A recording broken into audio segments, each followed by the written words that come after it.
മലപ്പുറം കരുവാരക്കുണ്ടിൽ കടുവ ഇറങ്ങി എന്ന വാർത്ത വ്യാജമാണെന്ന് വനംവകുപ്പ്. പഴയ യൂട്യൂബ് ദൃശ്യങ്ങൾ എഡിറ്റ് ചെയ്ത് നാട്ടുകാരെ തെറ്റിദ്ധരിപ്പിച്ചതാണെന്ന് ജെറിൻ സമ്മതിച്ചതായി വനംവകുപ്പ് പറഞ്ഞു. ജെറിനെതിരെ കേസെടുക്കണമെന്നാവശ്യപ്പെട്ട് കരുവാരക്കുണ്ട് പോലീസിൽ പരാതി നൽകി.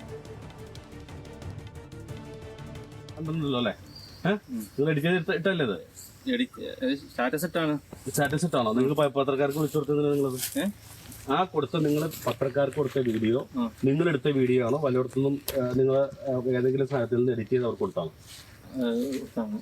എന്ത് ചെയ്ത് കൊടുത്താണ് നിങ്ങൾ?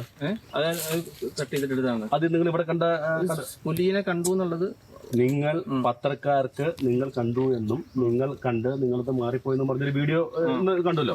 അത് നിങ്ങൾ എടുത്തതാണോ അതോ വല്ലയിടത്തുള്ള സാധനം എഡിറ്റ് ചെയ്ത് കൊടുത്താണോ? എഡിറ്റ് ചെയ്ത് കൊടുത്താണോ? അനൽക്ക സെയ്തുണ്ട് വിവരങ്ങൾ നൽകാൻ. അനൽക്ക, ഈ ബൈറ്റിൽ നിന്ന് തന്നെ എല്ലാം വ്യക്തമാണ്. എന്താണ് ഇതിനു പിന്നിലുള്ള ജെറിന്റെ ചേതോവികാരം? എന്താണ് നമുക്ക് ലഭിക്കുന്ന വിവരങ്ങൾ?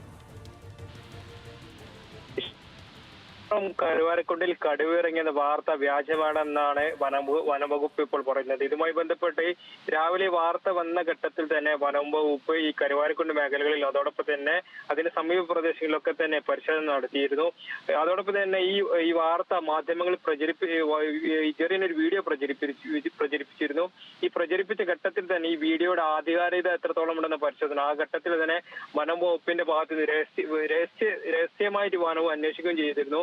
ആ ഘട്ടത്തിലാണ് ഇത് 2021 മുതൽ യൂട്യൂബിൽ പ്രചരിക്കുന്ന 1 മിനിറ്റ് ദൈർഘ്യമുള്ള വീഡിയോയിലുള്ള 12 സെക്കൻഡ് ഭാഗം എടുത്താണ് ജെറിൻ തെറ്റിദ്ധരിപ്പിച്ചതെന്നൊരു കണ്ടെത്തൽ വനം വകുപ്പ് നടത്തുന്നത്. അതായത് ഒരേ സമയം കരുവാരക്കുണ്ടിലെ ജനങ്ങളെയും അതോടൊപ്പം തന്നെ വനം വകുപ്പിനെയും മാധ്യമങ്ങളെയും തെറ്റിദ്ധരിപ്പിക്കുന്ന ഒരു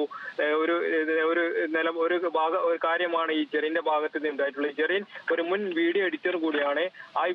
ഈ വീഡിയോ സമൂഹ മാധ്യമങ്ങളിലൊക്കെ തന്നെ പ്രചരിച്ച സമയത്തൊക്കെ തന്നെ ഇത്തരത്തിൽ വനവകുപ്പ് ആ ഘട്ടത്തിലെ അന്വേഷണം ശക്തമാക്കുകയും ചെയ്തിരുന്നു. കൂടാതെ മറ്റൊരു കാര്യം എന്ന് പറയുന്നത് നമ്മൾ ഈ കൊടുത്ത വീഡിയോയിൽ ഈ നിലമ്പൂർ സൗത്ത് DFO ദരിദ്ലാലിന്റെ അടുത്ത ആദ്യഘട്ടങ്ങളിലൊന്നും ഈ ജെറിൻ താനാണ് പ്രചരിപ്പിച്ചതെന്ന് സമ്മതിക്കുന്നില്ല. അതായത് അവിടെയുള്ള ഒരു പ്രാദേശിക പത്ര ഏജന്റ് വഴിയാണ് ഇത്തരത്തിലൊരു പ്രചാരണം നടത്തിയതെന്ന കാര്യമാണ് ഈ ജെറിൻ പറയുന്നത്. കൂടാതെ ഈ കരുവാരക്കുണ്ട് പോലീസിൽ ഈ വീഡിയോ ഉപയോഗിച്ച് ജനങ്ങളെ തെറ്റിദ്ധരിപ്പിച്ചതിന് കരുവാരക്കുണ്ട് പോലീസിൽ പരാതി നൽകുകയും കരുവാരക്കുണ്ട് പോലീസ് വനവകുപ്പ് നൽകിയ പരാതിയുടെ അടിസ്ഥാനത്തിൽ ജെറിനെതിരെ കേസെടുക്കുകയും ചെയ്തിട്ടുണ്ടെന്ന വിവരമാണ് ഇപ്പോൾ നമുക്ക് ലഭിക്കുന്നത്. ഏതായാലും അതായത് ശനിയാഴ്ചയാണ് കടുവയെ കണ്ടെന്ന് പറഞ്ഞുകൊണ്ട് ജെറിൻ ഇത്തരത്തിൽ വീഡിയോ പ്രചരിപ്പിക്കുന്നത്. ഈ കരുവാരക്കുണ്ട് ചേരി CD എസ്റ്റേറ്റിൽ താമസിക്കുന്ന ജെറിൻ ശനിയാഴ്ച രാത്രി കടുവയെ കാണുകയും ആ ദൃശ്യം എടുത്തുകൊണ്ട് സമൂഹ മാധ്യമങ്ങളൊക്കെ തന്നെ പ്രചരിപ്പിക്കുകയായിരുന്നു. ഷാമിലി.